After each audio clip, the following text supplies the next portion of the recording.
Friends, आज हम लोग सीजीएल मेंस का एक क्वेश्चन सॉल्व करने जा रहे हैं जो 8 अगस्त 2022 में आया हुआ था। ये रेशियो एंड प्रोपोर्शन टॉपिक का है।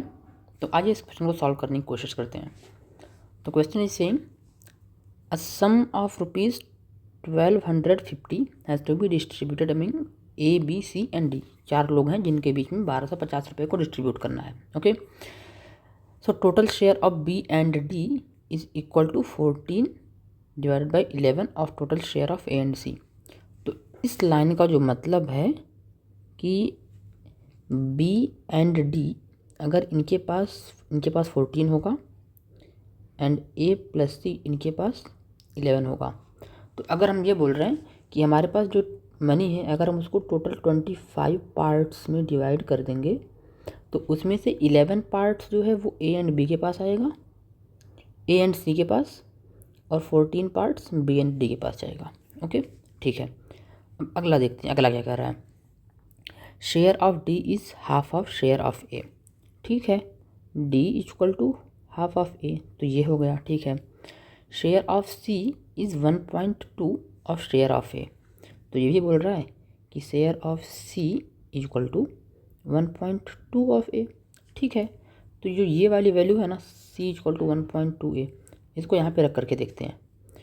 तो a plus 1.2 A equal to 11 parts बनना चाहिए।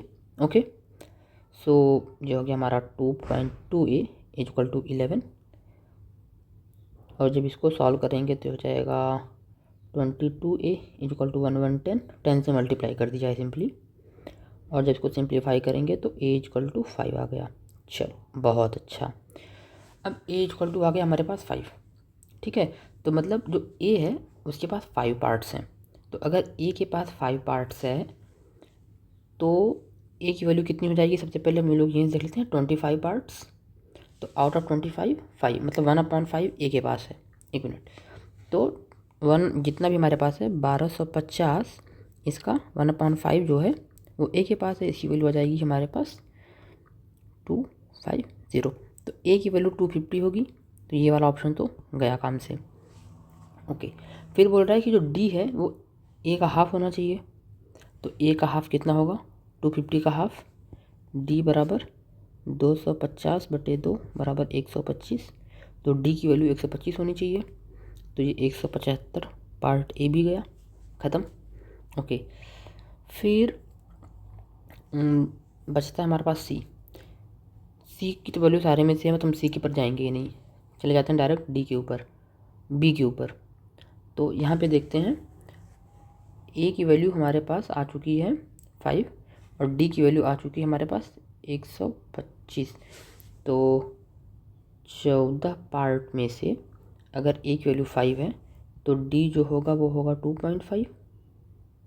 अगर d 2.5 है तो b प्लस d हमारा 14 है, तो यहाँ से b की वैल्यू कितनी आ जाएगी 11.5।